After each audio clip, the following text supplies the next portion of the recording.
Bonjour et bienvenue à cette nouvelle capsule synergologique. Cette capsule-là va être un peu particulière parce que vous avez été nombreux à me demander comment ça s'applique au quotidien, l'analyse du langage corporel, et comment ça se passe dans la tête d'un synergologue, puis est-ce qu'on devient fou à force de regarder plein de signes non-verbaux sur le corps de quelqu'un pendant qu'on est en train de lui parler.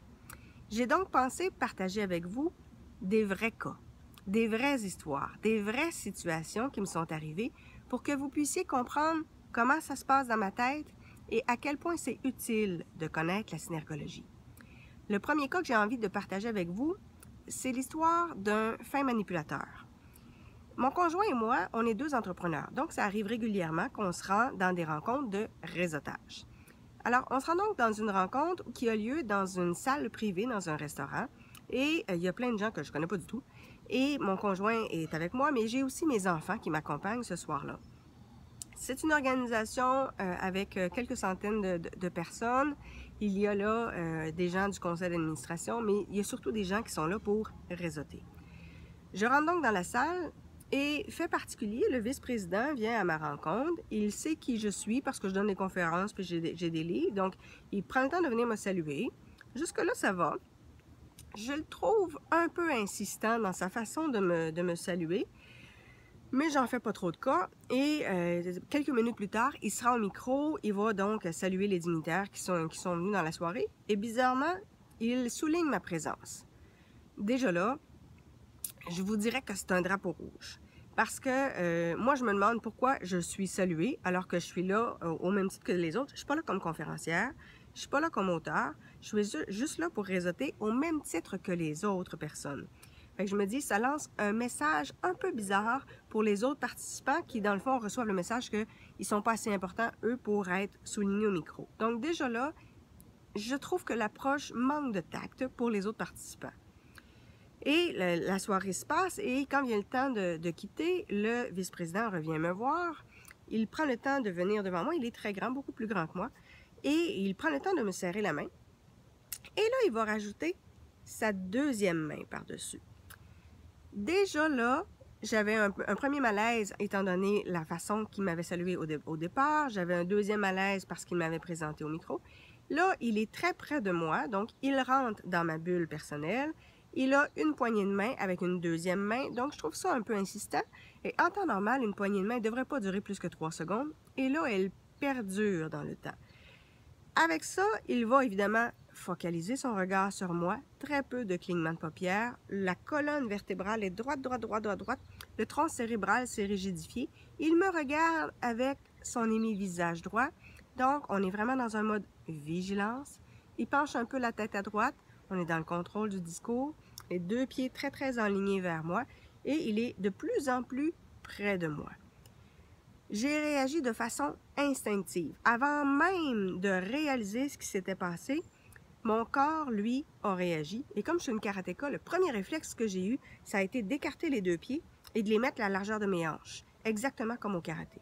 J'ai avancé un peu mon pied gauche, donc j'étais en position de combat. Je me suis grandi, donc j'ai tiré sur ma colonne pour être un peu plus grande. Et très rapidement, mes deux mains sont venues en avant de mon torse, donc j'étais vraiment en mode vigilance parce que je me sentais tout à fait inconfortable. Et mon inconfort a dû être visible parce que mon fils, un adolescent, est venu tout de suite s'agripper à moi en me demandant « Ça va-tu, maman? » Ma fille est venue s'accrocher à ma jambe et mon conjoint s'est approché tout de suite. Je me suis donc retrouvée avec 3 personnes de plus pour moi, un peu comme des gardes du corps, parce que mon corps dégageait un malaise évident. Le vice-président qui était devant moi tenait toujours ma main, alors j'ai pris le temps de lui dire « Si vous permettez, je vais récupérer ma main. » Et je me suis décollée un peu. Mais j'étais complètement inconfortable à un point tel où mon conjoint s'est mis un peu devant moi pour créer une plus grande distance entre le vice-président et moi-même. Le vice-président, évidemment, a essayé d'insister pour que j'embarque dans un super projet et dans un comité. Et là, il devait y avoir des personnalités publiques qui devaient investir dans ce projet-là. Il me nommait des noms. Mais il y a certains noms qu'il me nommait que je connaissais personnellement et je savais qu'ils n'investiraient pas dans ce genre de projet-là. Donc, je me suis assurée de garder une certaine distance et de faire mention que c'est un projet qui ne correspondait pas à mes besoins. De toute façon, c'était un investissement dans les 6 chiffres. Je ne sais pas vous, mais moi, un investissement dans les 6 chiffres, je n'ai pas les moyens de faire ça. Donc, j'ai arrêté ça assez rapidement, sauf qu'il a pris le temps de me relancer par courriel, par texto, par réseaux sociaux, en plus de me téléphoner puis d'essayer de m'inviter dans d'autres rencontres, dans d'autres comités. Donc, j'ai dû appliquer à moi-même ce que j'enseigne à d'autres, c'est-à-dire avoir des garde-fous, des moyens de me protéger, m'assurer de ne pas être en contact avec lui dans les jours et dans les semaines qui ont suivi. Donc, j'ai mis en place une série de stratégies que j'enseigne dans mon livre Relations sous emprise. Donc, très rapidement, je me suis protégée de cet homme-là. Les années ont passé. Et à travers les années, j'ai des clients qui m'ont appelé pour me demander s'ils devaient investir dans ce projet-là. Et à chaque fois, je leur ai dit que, à mon point de vue, considérant les informations que j'avais, c'était pas une bonne idée. Il faut que vous sachiez que j'ai une maîtrise en administration. Donc, c'est sûr que je regarde toujours les données qu'on a au niveau des chiffres, au niveau du plan d'affaires, au niveau des prospections qui sont prévues. Évidemment, l'information que j'avais ne me donnait pas l'impression que c'était un projet qui était viable. Puis en plus, avec le comportement du langage corporel que j'avais, c'est sûr que ça me mettait pas en confiance. Mais ça a pris quand même quelques années avant d'apprendre que ce fameux projet-là, finalement, n'a jamais démarré.